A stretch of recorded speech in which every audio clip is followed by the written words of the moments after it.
कृपया चैनल को सब्सक्राइब करें। धन्यवाद। शुक्रवार का व्रत उठाएं, संतोषी माता की शरण में आएं। गुड़ और चने का भोग लगाएं, जीवन में सदा ही सुख पाएं। संतोषी माता की जय। बोलिए मित्रों, जय मां संतोषी। हे मां संतोषी, आप हम सभी भक्तों पर अपनी कृपा सदा ही बनाए रखना। मित्रों, संतोषी माता के चरण कमलों का ध्यान करते हुए सुनते हैं शुक्रवार व्रत की बहुत ही सुंदर कथा। प्राचीन समय की बात है। एक गांव में एक बुढ़िया रहा करती थी। उस बुढ़िया के 7 पुत्र थे। 6 कमाने वाले थे और एक पुत्र कमाता नहीं था। उसके 7 बेटों की शादी हो चुकी थी और सबसे छोटे वाले बेटे की शादी एक अति गुणवान और सुशील कन्या के साथ संपन्न हुई थी। बुढ़िया अपने 6 बहुओं बेटों को बहुत प्यार करती थी, लेकिन अपने 7वें पुत्र का विवाह होने के बाद अपनी सबसे छोटी बहू से घर के सारे काम करवाती और उसे ठीक से खाना भी नहीं देती थी। यह सब बुढ़िया का 7वां बेटा देखता पर अपनी माँ से कुछ भी नहीं कह पाता था, जिस कारण उसकी बहू दिन भर काम में लगी रहती थी। वो उपले थापती, रोटी रसोई करती, बर्तन साफ करती, कपड़े धोती और इसी में उसका सारा समय बीत जाता था। बुढ़िया भी अपने 6 बेटों की रसोई बनाती और उन्हें अच्छा भोजन कराती और पीछे से जो कुछ जूठन बचता सो 7वें बेटे को उठा कर दे देती थी। बुढ़िया का 7वां बेटा बड़ा ही भोला भाला था। वो अपने मन में किसी भी प्रकार का कोई गलत विचार नहीं करता था। एक दिन वो लड़का अपनी बहू से बोला, देखो प्रिय, मेरी माता का मुझ पर कितना प्यार है। यह सुनकर उसकी पत्नी बोली, क्यों नहीं, आपकी माता आपको बहुत प्यार है कि सबका बचा हुआ जूठन तुमको खिलाती है। वह बोला, भला ऐसा भी कहीं हो सकता है? मेरी माँ ऐसा कभी नहीं कर सकती। मैं जब तक आंखों से न देखूं, मैं मान ही नहीं सकता। बहू ने कहा, तुम खुद देख लोगे तब तो मानोगे। और ऐसे ही कुछ दिन बाद एक बड़ा त्योहार आया। बुढ़िया के घर में 7 प्रकार के भोजन और चूरमा के लड्डू बनाए गए। बुढ़िया का 7वां बेटा अपनी पत्नी की बात को जांचने के लिए सिर दर्द का बहाना करके एक पतला कपड़ा सिर पर ओढ़कर रसोई घर में सोने का बहाना करके लेट गया। अब तो लड़का कपड़े में से सब देखता रहा कि आखिर क्या हो रहा है। जब 6 भाई भोजन करने आए, उसने देखा कि माँ ने उनके लिए सुंदर सुंदर आसन बिछाए हैं, 7 प्रकार की रसोई परोसी है और हर बेटे को आग्रह करके जिमाती है कि खा ले बेटा। 7वां बेटा कपड़े के पीछे ये सब देख रहा था। 6 भाई भोजन करके उठे तब माता ने उनकी जूठी थालियों में से लड्डुओं के टुकड़ों को उठाया और एक लड्डू बना दिया।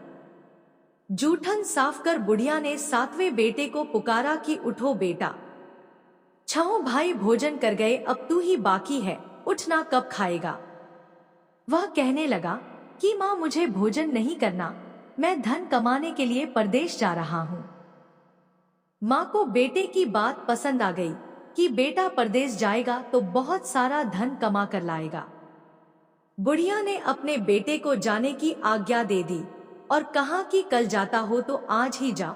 वह बोला, हाँ हाँ, आज ही जा रहा हूँ। यह कहकर वह घर से निकल गया। चलते समय उसे अपनी पत्नी की याद आई। वह गौशाला में उपले थाप रही थी। वहीं पर जाकर वो अपनी पत्नी से बोला, हम जावे हैं परदेश को, आगे सो कुछ काल, तुम रहियो संतोष से, धर्म आपनो पाल। वह बोली, जाओ पिया आनंद से, हमरू सोच हटाए, राम भरोसे हम रहें, ईश्वर तुम्हें सहाय।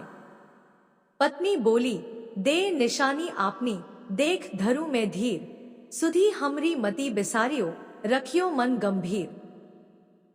वो बोला कि मेरे पास तुम्हें देने के लिए तो कुछ भी नहीं है, बस यह एक अंगूठी है, सो ले लो और अपनी कुछ निशानी मुझे भी दे दो। वह बोली, मेरे पास आपको देने के लिए क्या है? इतना कहकर वह पति के चरणों में गिरकर रोने लगी। इससे पति के जूतों पर गोबर से सने हाथों से छाप बन गई। वह घर से चल दिया और कई दिनों तक चलता रहा और चलते चलते वो एक दूर देश में जा पहुंचा।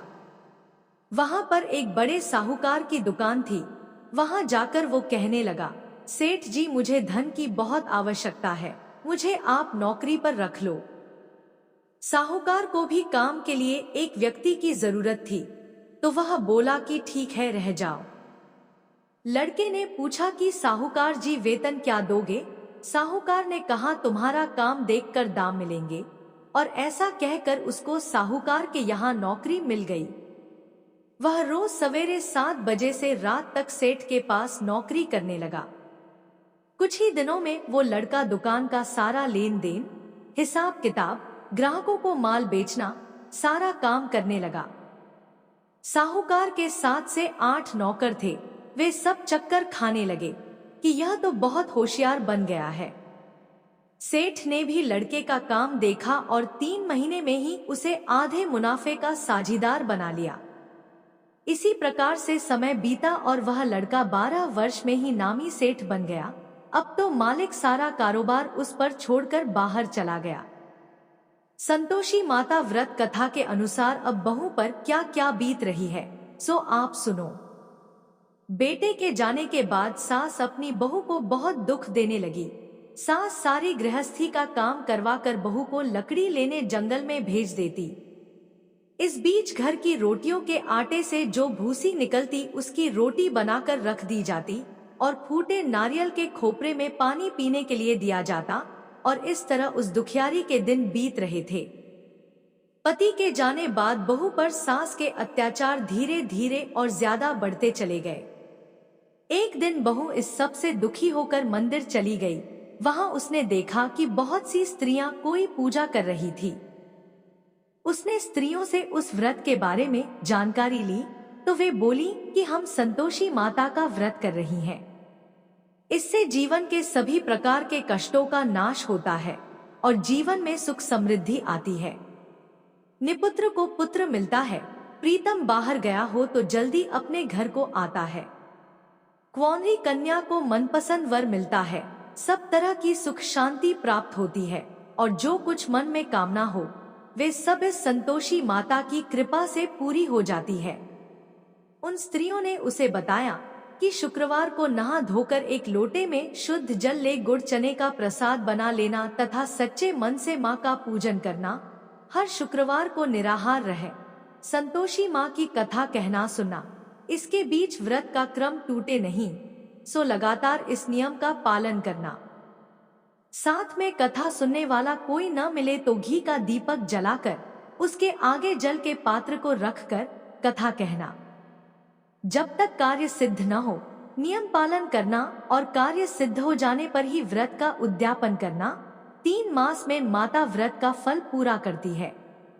यदि किसी के खोटे ग्रह हो तो भी माता 1 वर्ष में अवश्य कार्य को सिद्ध करती है। इसलिए कार्य सिद्ध होने पर ही उद्यापन करना चाहिए, बीच में नहीं। उद्यापन में 2.5 सेर आटे का खाजा तथा इसी परिमाण से खीर तथा चने का साग तैयार करना, 8 लड़कों को भोजन कराना। जहां तक मिले देवर जेठ भाई बंधु कुटुंब के लड़के लेना, न मिले तो रिश्तेदारों और पड़ोसियों के लड़के बुलाना, उन्हें भोजन कराना, यथाशक्ति दक्षिणा देना और माता का व्रत पूरा करना। इस दिन खटाई भूल कर भी मत खाना और न ही किसी को खाने को देना और दिन में 1 वक्त भोजन करना। उन महिलाओं से व्रत का सारा विधान सुनकर अब तो बहू हर शुक्रवार को पूरी सच्ची श्रद्धा से संतोषी माता का व्रत करने लगी। संतोषी माता की कृपा से कुछ ही दिनों के बाद उसे अपने पति का पत्र मिला, साथ ही पति के भेजे हुए पैसे भी आ गए। यह सब देखकर जेठानी मुंह सिकोड़ने लगी और बोली, इतने दिनों में पैसा आया, इसमें क्या बड़ाई है। लड़के ताने देने लगे, काकी के पास अब पत्र आने लगे, रुपया आने लगा, अब तो काकी की खातिर बढ़ेगी, अब तो काकी बुलाने से भी नहीं बोलेगी। बेचारी सरलता से कहती, भैया पत्र आवे, रुपया आवे तो हम सबके लिए अच्छा है। ऐसा कहकर आंखों में आंसू भरकर संतोषी माता के मंदिर में आकर मातेश्वरी के चरणों में गिरकर रोने लगी और बोली कि माँ, मैंने तुमसे पैसा नहीं मांगा, मुझे पैसे से क्या काम है, मुझे तो अपने सुहाग से काम है। मैं तो अपने स्वामी के दर्शन और सेवा मांगती हूँ। तब माता ने प्रसन्न होकर कहा, जा बेटी, तेरा स्वामी बहुत जल्दी तेरे पास आएगा। यह सुनकर वह खुशी से बावली हो गई और घर में जा काम करने लगी। अब संतोषी माँ विचार करने लगी कि इस भोली भाली पुत्री से मैंने कह तो दिया तेरा पति आएगा, पर कहां से? वह तो स्वप्न में भी इसे याद नहीं करता, उसे याद दिलाने मुझे जाना पड़ेगा। इस तरह माता बुढ़िया के बेटे के पास स्वप्न में प्रकट होकर कहने लगी, साहूकार के बेटे, सोता है या जागता है? वह बोला, माता, सोता भी नहीं हूँ, जागता भी नहीं हूँ, बीच में ही हूँ, कहो क्या आ गया है? माँ कहने लगी, तेरा घर बार कुछ है या नहीं? वह बोला, मेरा सब कुछ है माता, माँ बाप, भाई बहन, बहू, क्या कमी है? माँ बोली, पुत्र, तेरी स्त्री घोर कष्ट उठा रही है, माँ बाप उसे दुख दे रहे हैं, वह तेरे लिए तरस रही है, तू उसकी सुधि ले। वह बोला, हाँ माता, यह तो मुझे मालूम है, परंतु मैं जाऊं तो जाऊं कैसे? परदेश की बात है, लेन देन का कोई हिसाब नहीं, कोई जाने का रास्ता नजर नहीं आता, मैं कैसे चला जाऊं? माँ कहने लगी, मेरी बात मान, सवेरे नहा धोकर संतोषी माता का नाम ले और एक घी का दीपक जला, दंडवत होकर दुकान पर जाकर बैठना, देखते ही देखते तेरा लेन देन सब चुकता हो जाएगा, जमा माल बिक जाएगा, सांझ होते होते धन का ढेर लग जाएगा। जब सवेरे उठकर उसने लोगों से अपने सपने की बात कही तो वे सब उसकी बात अनसुनी कर खिल्ली उड़ाने लगे कि कहीं सपने भी सच होते हैं। पर एक बूढ़ा बोला, देख भाई, मेरी बात मान, इस प्रकार साथ झूठ करने के बदले देवता ने जैसा कहा है वैसा ही करने में तेरा क्या जाता है? वह बूढ़े की बात मान, स्नान कर संतोषी माँ को दंडवत कर घी का दीपक जला, दुकान पर जा बैठा। थोड़ी देर में वह क्या देखता है कि देने वाले रुपया लाए, लेने वाले हिसाब लेने लगे, कोटे से भरे सामानों के खरीदार नकद दाम में सौदा करने लगे, शाम तक धन का ढेर लग गया। माता का चमत्कार देख प्रसन्न होकर मन में माता का नाम लेकर अपने घर ले जाने के लिए गहना कपड़ा खरीदने लगा और वहां के काम से निपटकर वह घर को रवाना हुआ। वहां बहू बेचारी जंगल में लकड़ी लेने जाती है, लौटते वक्त माँ के मंदिर पर विश्राम करती है। वह तो उसका रोजाना रुकने का स्थान था। दूर से धूल उड़ती देख वह माता से पूछती है, हे माता, यह धूल कैसी उड़ रही है? माँ कहती है, हे पुत्री, तेरा पति आ रहा है। अब तू ऐसा कर, लकड़ियों के 3 बोझ बना ला, एक नदी किनारे रख, दूसरा मेरे मंदिर पर और तीसरा अपने सिर पर रख। तेरे पति को लकड़ी का गट्ठा देखकर मोह पैदा होगा, वह वहां रुकेगा, नाश्ता पानी बना खाकर माँ से मिलने जाएगा। तब तू लकड़ियों का बोझ उठाकर घर जाना और बीच चौक में गट्ठा डालकर 3 आवाजें जोर से लगाना, लो सासू जी, लकड़ियों का गट्ठा लो, भूसी की रोटी दो और नारियल के खोपरे में पानी दो, आज कौन मेहमान आया है? माता की बात सुन बहू, बहुत अच्छा माता कहकर प्रसन्न होकर लकड़ियों के 3 गड्ढे ले आई। एक नदी तट पर, एक माता के मंदिर पर रखा और एक सिर पर रखा। इतने में ही वहां एक मुसाफिर आ पहुंचा। सूखी लकड़ी देख उसकी इच्छा हुई कि अब यहीं विश्राम करे और भोजन बना खाकर गांव जाए, और इस प्रकार भोजन बना विश्राम कर वह गांव को गया। वो घर में सबसे प्रेम से मिला और उसी समय बहू सिर पर लकड़ी का गट्ठा लिए घर में आती है। लकड़ी का भारी बोझ आंगन में डाल, जोर से 3 आवाज देती है, लो सासू जी, लकड़ी का गट्ठा लो, भूसी की रोटी दो, नारियल के खोपरे में पानी दो। यह सुनकर सास बाहर आ गई, अपने दिए हुए कष्टों को भुलाते हुए कहती है, बहू ऐसा क्यों कहती है?